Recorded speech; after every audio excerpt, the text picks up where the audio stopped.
하나님께서는 언제 우리에게 만나 주실지를 우리는 모릅니다. 은혜 주실지를 모르는 거예요. 그래서 여러분, 요한 웨슬리 목사님이 그 성령을 체험할 때에 그가 그날 런던 한 거리에 내키지 않는 마음으로 그 예배에 참석했다가 하나님의 성령의 체험을 했다 하는 겁니다. 또 도마가 예수님의 부활하심을 믿지 못했어요. 그것은 도마는 예수님이 부활하셔서 제자들 앞에 나타나셨을 때에 그 자리에 없었더라.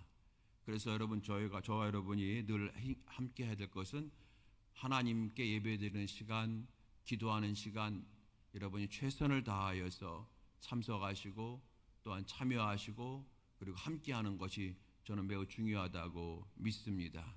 예배에 여러분 적극적으로 참석하시는 우리 모두가 되셔서 하나님께서 이제 됐다 하실 때에 하나님께서 주시는 은혜에 여러분 주인공 될 수 있기를 주님의 이름으로 축원드립니다. 오늘 예배 참석하신 성도 여러분에게 하나님께서 은혜 주시기를 주의 이름으로 축원합니다. 할렐루야. 오늘 이제 말씀입니다. 성경은 우리에게 고난 가운데서 있는 성도들에게 위로해 주시는 말씀이 매우 많죠. 반면에 회개하지 않는 세상을 향하여 경고하는 말씀도 매우 많습니다. 오늘 읽은 다니엘서 5장 말씀은 세상을 향한 경고의 말씀이요, 믿는 성도들에게 세상을 향하여 하나님이 살아계심을 전파하는 나팔수와 같은 역할을 감당하려고 하는 사명을 잊지 말라 하시는 그 말씀을 주시는 겁니다. 다니엘서가 1장부터 12장까지 있는데 여러분, 우리가 보통 다니엘서 그러면 1장, 2장 정도밖에 몰라요.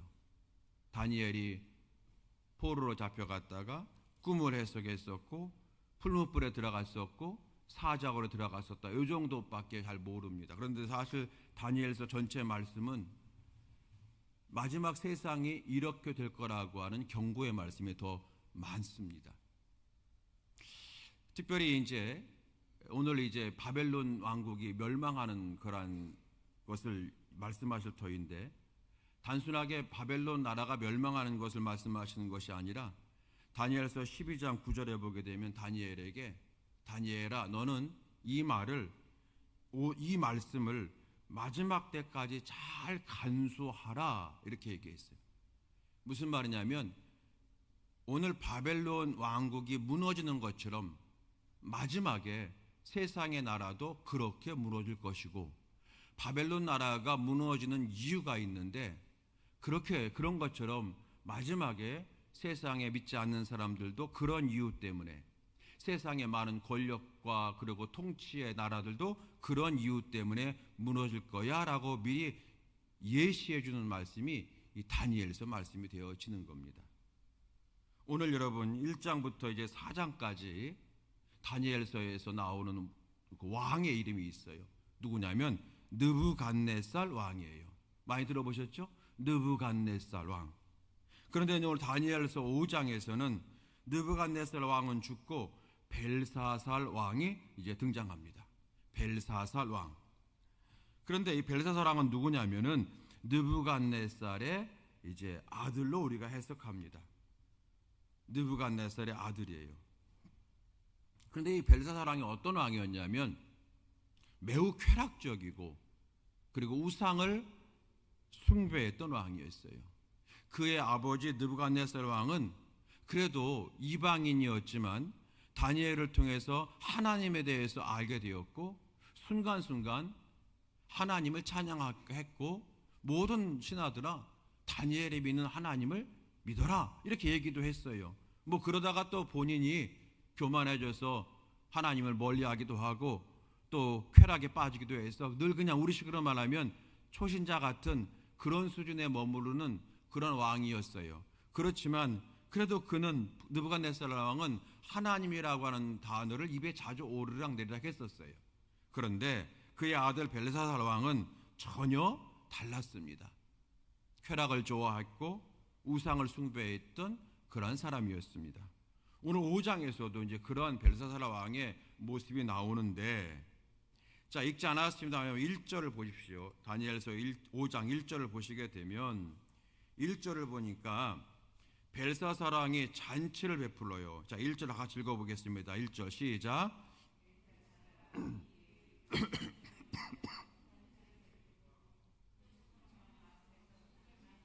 아멘. 여러분, 귀족 1000명을 위하여 큰 잔치를 베풀었다. 이게 여러분 자주 그렇게 한 거예요. 자주. 얼마나 쾌락적입니까? 귀족 1000명과 함께. 그리고 2절에 보면은 많은 왕후와 후궁들과 함께 마셨대요. 자, 그런데 심각하게 시작하는 거예요. 자, 3절 말씀. 3절. 자, 시작. 이에 예루살렘 하나님의 전 성소 중에서 탈취하여 온 금그릇을 가져오매 왕이 그 귀족들과 왕후들과 후궁들과 더불어 그것으로 마시더라. 심각하죠? 술잔이 여러분 왜 없겠어요? 매일매일 잔치하는데, 근데 굳이 예루살렘 하나님의 전 성소에서 가져온 금그릇을 가지고, 그러니까 여러분 성전에 무슨 뭐 술잔이 있었겠어요? 그러니까 예배 드리는 데 쓰였던 많은 그릇이 있죠? 그것을 가져다가 거기다가 술을 따르고 술을 마셨다는 거예요. 3절. 심각하죠? 자, 그런데 더 심각합니다. 4절 말씀. 자, 시작. 자, 다시. 자, 우리 여러분 많이 모이지 않았지만 좀 함께 이 옆사람과 맞춰가면서 하면 더 은혜가 되거든요. 자, 4절 시작. 그들이 술을 마시고는 그 금, 은, 구리, 쇠, 나무, 돌로 만든 신들을 찬양하니라. 아멘. 우상을 찬양했다는 거잖아요. 금으로 만든, 음으로 만든, 구리, 쇠, 나무, 돌로 만든, 얼마나 신들이 많으면 금, 은, 구리, 쇠, 나무, 돌 등등등. 자, 여러분 보십시오. 결국 바벨론 왕국이 멸망하게 되는데 쾌락 좋아하죠? 하나님의 성전에서 가져온 걸 가지고 술 먹죠? 하나님 무시하죠? 우상을 숭배하는 것은 마찬가지로 우상물을 숭배하는 건 하나님을 그 밑으로 내리는 거잖아요. 우상보다. 그러니까 하나님을 모독하죠. 여러분, 이게 바벨론이 멸망하게 된 이유라는 거예요. 첫 번째 쾌락을 좋아하고, 두 번째 하나님을 무시하고, 세 번째 우상을 숭배하는 거예요. 여러분, 역사는 반복됩니다. 역사는 반복되는 거예요. 계속해서 이 패턴으로 망하게 되는 거예요. 쾌락을 좋아하죠.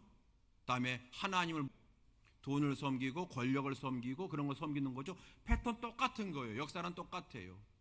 역사는 흐른다. 똑같은 거예요. 여러분, 이게 바벨론 나라가 멸망하는 이유라는 거예요. 우리나라를 위해서 여러분 기도해야 될 줄로 믿습니다. 그런데 여러분, 저는요 모르겠어요. 아직 저는 여러분의 그런 어려운 사정을 몰라서 그런지 모르지만, 여러분 정치도 중요하고 경제도 다 중요하지만 정말로 중요한 건 뭐예요? 온 국민이 바로 서는 거예요. 쾌락 멀리하고 하나님을 마음에 두고 우상을 섬기지 않는 나라가 되면 우리 대한민국은 잘 살게 될 줄로 믿습니다. 이 확신이 있는 거예요. 여러분, 정치가 아무리 잘 돼도 쾌락 좋아하는 민족이 되면 끝나는 거예요. 경제가 아무리 부흥해도 여러분 쾌락 좋아하는 나라가 되면 여러분 그 잘 살 수 없는 거예요. 돈은 많이 있는지 모르지만 문화적으로 여러분 후진국이 돼가지고 향기가 안 나는 나라가 되는 거예요. 여러분, 지금 미국 같은 나라가 되는 거예요. 그토록 세계적인 많은 재물을 가지고 있음에도 불구하고 더 자기들만 잘 살려고 막 관세 장벽 치고 뭐하고 한다는 거잖아요. 지금 하나님께서 여러분 미국 가만두지 않으실 것 같아요. 왜냐하면 원래 청교도 정신의 나라가 이미 벌써 떠났어요. 여러분, 우리는 오늘 말씀을 통해서 바벨론 왕국이 망하게 된 이유를 분명히 보면서 그런 것들이 우리나라에도 반복되지 않도록 우리가 함께 기도하면서 거기에 하나님 정치를 바로 하게 해주십시오. 이 경제가 회복되기 원합니다 라고 기도하는 것이 우리 성도의 마땅한 기도가 될 줄로 믿습니다. 기도가 달라야 돼요. 세상 사람들도 똑같이 정치 얘기하고 경제 얘기하지 우리는 그거 얘기하면서 동시에 뭘 얘기해야 돼요? 신앙을 얘기해야 돼요. 할렐루야. 이게 여러분 그리스도의 모습이고 이럴 때 사람들이 우리를 존경하는 거예요. 여러분 저 옛날에 3.1 운동 때는요 우리나라에 기독교 인구가 여러분 1%밖에 안 됐어. 근데도 여러분 그때는요 사람들이 기독교인들을 여러분 존경했다니까요. 대부분 그때 여러분 기독교인들 어떤 사람이었어요? 양반 아니었습니다. 대부분 여러분 부인들이었고 대부분 못 사는 사람이었고 대부분 못 배운 사람이 많았습니다. 그런데도 여러분 그때 세웠던 교회는 사람들한테 여러분 존경을 받았습니다. 왜 그랬습니까? 그들은 여러분 똑같이 얘기하면서도 하나님, 말씀, 성경 이것을 내세웠기 때문에 그런 거예요. 그러니까 우리가 똑같이 여러분 오늘 그런 말씀 드리려고 하는 게 아닌데 여러분 들으십시오. 똑같이 우리가 여러분 세 사람과 똑같은 얘기를 하게 되니까 사람들이 말하는 거, 야 너희들은 그거 하나님 통해서 그거 얻으려고 하냐? 나는 돈을 통해서 그거 얻으려고 해. 그러는 거예요. 하나님 내가 잘 살기 원합니다. 자녀가 잘 되기 원합니다. 당연히 기도해야 되지만 하나님 도와주세요. 그러지만 세상 사람 뭐라고 말합니까? 야 나는 돈으로 그거 해결할 수 있어. 그렇게 얘기하잖아요. 여러분 천하의 삼성, 현대 무슨 뭐 테슬라 그 사람들이 오더라도 꼼짝 못하게 만드는 방법이 뭐예요? 말씀인 거예요. 말씀. 그게 기독교인 거지. 야 니들이 말하는 그런 거 돈으로 해결할 수 있어. 우리 애들 리더가 되게 해주세요. 우리 애들 잘 되게 해주세요. 야 나는 돈을 우리 애한테 100억 주면 돼 200억 주면 돼. 여러분 할 말이 있습니까? 우리는 아니야 라고 말할 수 있어야 되는 거예요. 그게 신앙인 거예요. 그게 우상 숭배 안 하는 겁니다. 그러려면 우리가 이래봬도 내가 하나님의 자녀라고 하는 자부심을 가지고 하나님 이 나라 정치가 잘 되기 원합니다. 이 나라 경제가 회복되기 원합니다. 하나님 그런데 말씀 보니까 그것이 아무리 잘한들 하나님 제대로 섬기지 않으면 망하게 되어 있음을 우리가 알고 있습니다. 하나님 잘 섬기는 나라가 되기를 원합니다. 여러분 그렇게 기도하는 그게 우리의 여러분 사명인 줄로 믿습니다. 여러분 저 구약 성경에 가게 되면은 여러분 엘리사 시대에 북왕국의 가장 여러분 강력한 나쁜 왕이 누구예요? 아합 왕과 이세벨이잖아요. 그런데 여러분 이스라엘 역사를 보게 되면은 아합 왕과 이세벨 시대에 가장 호황기였어요. 북왕국이 경제적으로. 그걸 아셔야 됩니다. 가장 호황기였어요. 아합 왕과 이세벨 왕비 시절에 북왕국이 가장 영토를 확장시키는 넓히는 백성들의 국민소득도 올라가는 그런 시대였어요. 근데 하나님께서 그 시대를 여러분 하나님께서 그냥 X표 쳐놓으시잖아요. 왜요? 하나님이 없으니까. 그때 여러분 엘리사와 엘리야 선지자가 여러분 활동했던 거예요. 모르겠어요. 여러분께서 너무 힘들게 사시니까 경제 문제가 중요한지를 또 정치 문제에 굉장히 많이 관심 가지는 것 같은데 아니에요. 여러분 항상 우리는 믿음이 앞서가고 말씀이 앞서가야 될 줄로 믿습니다. 나라가 망하는 이유는 뭐예요? 쾌락을 좋아하고 하나님 무시하고 우상을 숭배할 때 나라는 망합니다. 똑같아요. 우리 인생도 마찬가지예요. 여러분 우리 인생도 마찬가지예요. 여러분 우리 젊은 아이들, 어린 아이들 여러분 지금 뭐하고 있는지 아십니까? 우리 모르잖아요. 우리는 매일 그 아이들 위해서 기도하잖아요. 그런데 여러분 그 아이들 지금 뭐하고 있는지 모르잖아요. 말씀드렸죠. 여러분 요즘 초등학교 아이들 그 절반 이상이 욕이라고요. 초등학교 아이들이 그런 거예요. 절반 이상이 욕이에요. 상상을 못해요. 그러면서 여러분 이런 말도 들었어요. 제가 서울에 있을 때 아유 너 내일 교회 가냐? 그랬더니 나 교회 가. 그래서 왜? 그래도 우리 엄마한테 내가 착한 모습은 보여줘야지. 그런 마음으로 교회 나온 애들도 있어요. 우리 여러분 아이들이 장성한 아이들은 더 할 거예요. 세상에서. 정말로 여러분 그 아이들에서 기도하지 우리가 책임지지 못하는데 그 아이들이 여러분 그 아이들이 초등학생이든 중학생이든 대학생이든 말이에요. 어디를 가든지 나 하나님 믿는 사람이다. 나는 쾌락보다 말씀을 더 좋아한다.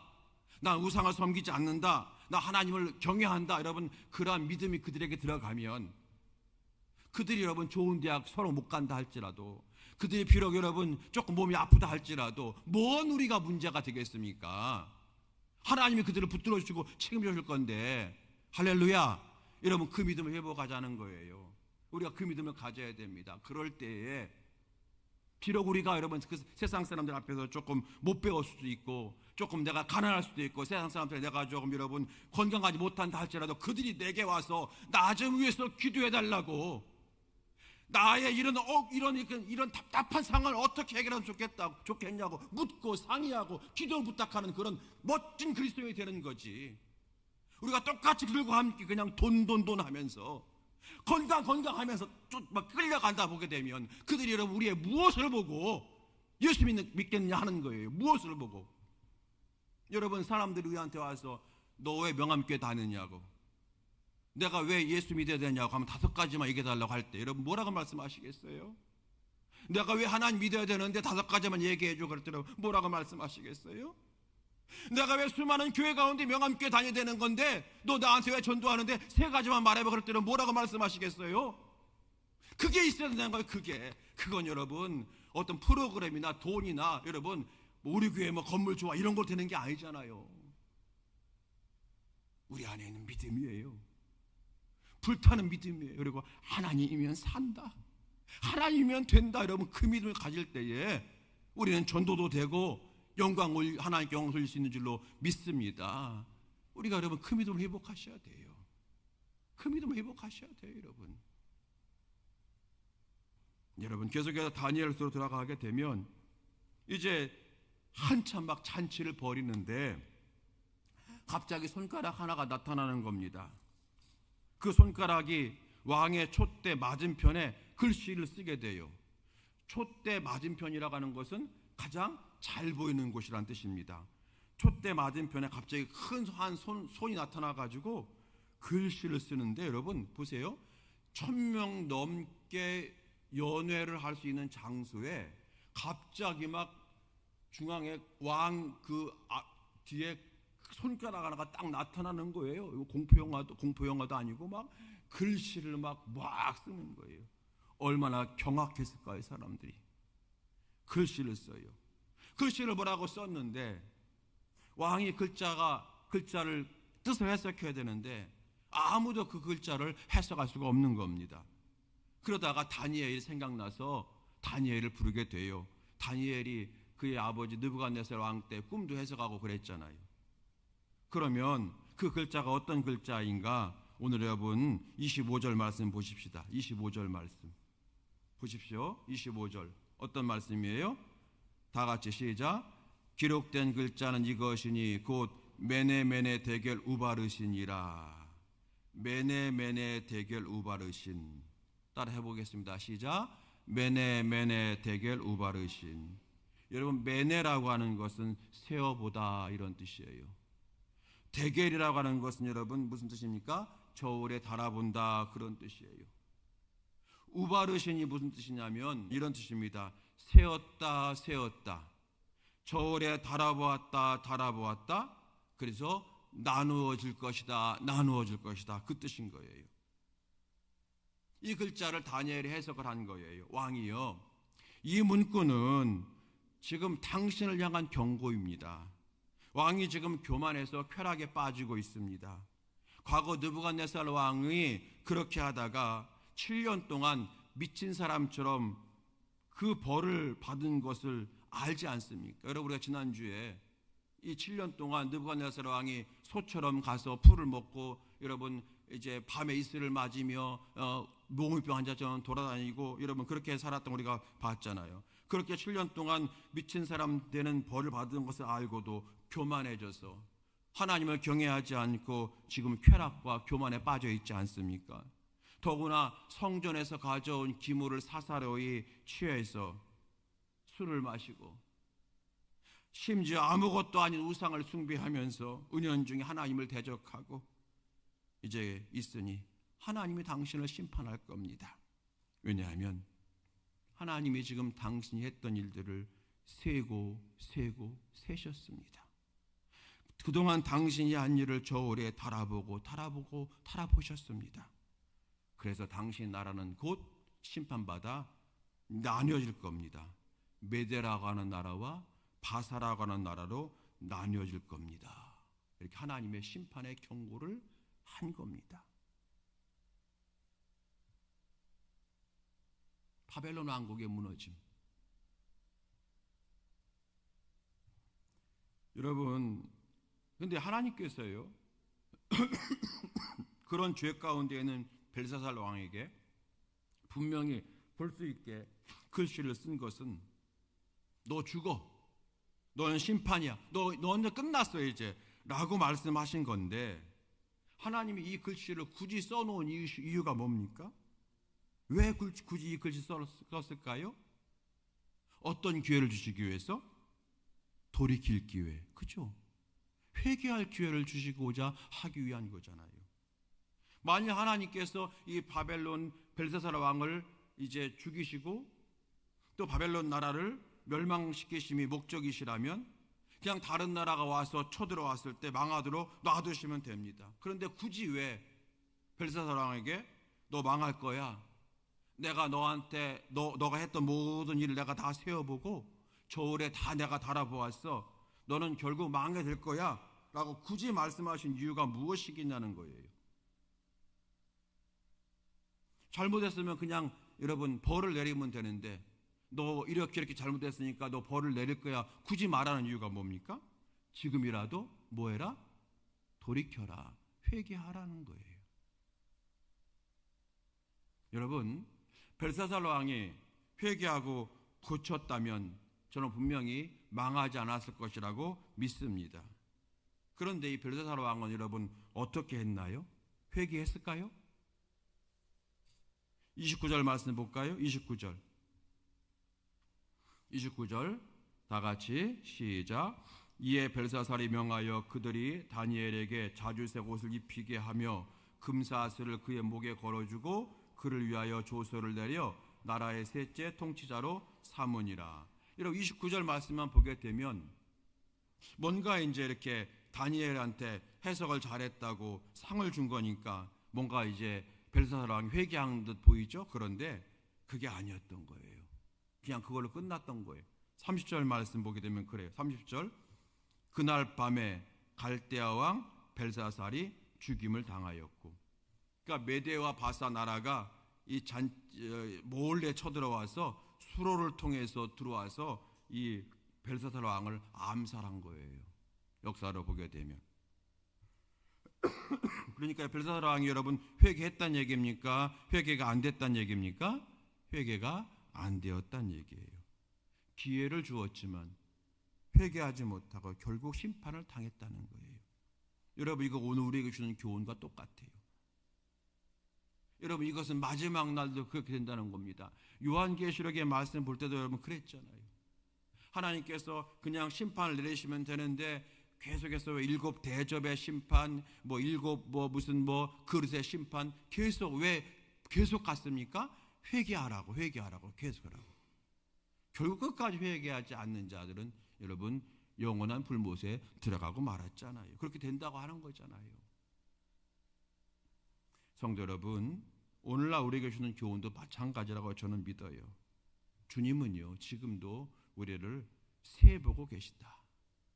메네메네 데겔 우바르신, 세보이고 달아보시는 거예요. 여러분 하나님께서 우리의 잘못만 세보시고 우리의 잘못만 달아보실까요? 우리 하나님은 은혜는 1000대까지, 그리고 하나님의 벌은 3대까지라고 했어요. 그러니까 하나님은 우리의 죄보다 우리의 잘함을 더 기억하시는 하나님이심을 믿습니다. 우리 아버지이기 때문에. 그러므로 우리가 하나님 앞에 나와서 여러분 잘못하고 그리고 죄 짓는 거 하나님께서 세보시고 저울로 달아보시고 이렇게 하시겠지만, 동시에 똑같이 하나님께서는 우리의 하나님을 향한 기도와 애씀과, 비록 우리가 육신이 약해서 넘어지지만 하나님을 향한 충성과 하나님을 경외하는 것과 이거 모두 하나님께서 세보고 달아보시게 될 줄로 믿습니다. 이것을 우리가 보라는 거예요. 이것을 보라는 거예요. 여러분 또 한 가지 깨닫게 되는 것은 메네메네 데겔 우바르시란 글자는요, 아람어로 써진 거예요. 아람어는 그때 보통 사람들이 통용하는 언어예요. 보통 몇 가지 언어가 있는 아람어는 보통 그냥 말을 하는 언어예요. 예수님 당시에도 아람어로 얘기를 했고 글씨는 히라보로 썼어요. 그러므로 이 아람어는 누구나 읽을 수가 있다는 거예요. 그러므로 여러분, 메네 데겔 우바르시라고 썼다고 하는 것은 거기 있던 모든 사람, 그 글자가 메네 데겔 우바르시라고 하는 글자인 것을 몰랐던 사람은 한 사람도 없었단 얘기예요. 다 알아요, 그것을. 그 나라 지혜자 학자들이 다 있었어. 다 알아요. 그러면 무슨 뜻이냐? 뜻을 몰랐다는 거예요. 예를 들어 이런 겁니다. 하나님께서 갑자기 막 이 밤에 나타나셨어요. 나타나셔가지고 막 여기다가 글씨 쓰는 거예요. 하나님께서 뭐라고 썼을까? 일어나라 썼어. 일어나라. 그 여러분 이 글자를 다 읽을 수 있잖아요. 우리가 일어나라 다 알잖아요. 그런데 도대체 이 뜻을 모르는 거, 일어나라는 알겠던데 무슨 말인지 모르는 거예요. 이해되시겠어요? 그런 겁니다. 하나님께서 예를 들어서 나가라 썼어. 예를 들어 나가라. 그러면 우리가 나가라 읽을 수 있는데 이게 무슨 뜻인지 모르는 거예요. 어디 나가라는 얘기인지 뭐 어떡하라는 얘기인 건지 모른다는 거예요. 그 얘기예요. 메네 데겔 우바르시니 이상한 언어로 써 있어서 아무도 몰라가지고 다니엘을 데려와서 다니엘만 읽을 수 있던 글자라는 것이 아니라 모든 사람이 아는 글자였는데 아무도 해석을 못한 거예요. 그런데 다니엘은 해석할 수 있었더라. 다니엘의 해석의 그 비결이 무언가? 5장 10절에 보게 되면 5장 10절 보십시오. 왕비가 이렇게 시작합니다. 5장 10절 보십시오. 잘 따라오고 계시죠?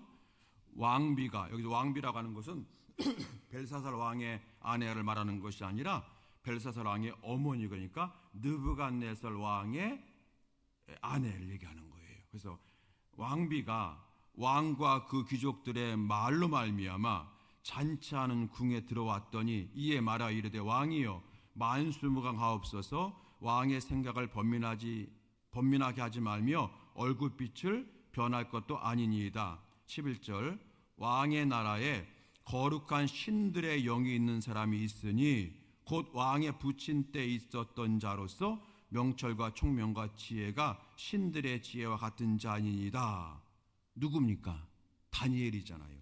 여기서 여러분 느부갓네살 왕의 부인이 얘기하는 거예요. 자기 남편은 느부갓네살 왕이 있었던 때를 기억하면서 우리나라에 이 글씨 때문에 범인하지 마십시오. 우리나라에 다니엘이라는 사람이 있는데 다니엘을 어떻게 설명합니까? 거룩한 신들의 영이 있는 사람이 있다 이렇게 얘기합니다. 거룩한 신들의 영이 있는 사람이 있다. 우리식으로 말하면 하나님의 영으로 충만한 사람이 있다. 다시 더 쉽게 말하면 성령으로 충만한 사람이 있다 이렇게 말하는 거예요. 또 12절에 가게 되면 12절 보십시오. 왕이 벨드사살이라 이름하는 이 다니엘은 마음이 민첩하고 지식과 총명이 있어 능히 꿈을 해석하며 이렇게 되어 있어요. 여기 여러분 마음이 민첩하고 이 말은요 무슨 뜻이냐면 행동이 빠르다, 신속하다 그런 말이 아니라 원문을 보게 되면 루하흐입니다. 루하흐 많이 들어보셨죠?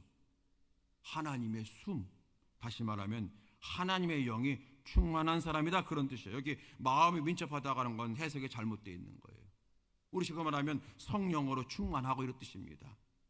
여러분 제가 뭘 말씀드리냐면 우리가 똑같이 말씀을 읽으면서도 말씀을 들으면서도 그 말씀에 담긴 하나님의 뜻을 아는 성도가 되어야 한다는 거예요. 메네 데겔 우바르시는 다 읽을 줄 알지만 그 뜻이 다 알아요. 세보다 다라보다 나눠지다. 도대체 이게 무슨 말이야? 깊은 뜻을 모른다는 거예요. 문자는 다 읽어요. 세보다 다라보다 나눠진다? 이게 무슨 말이야?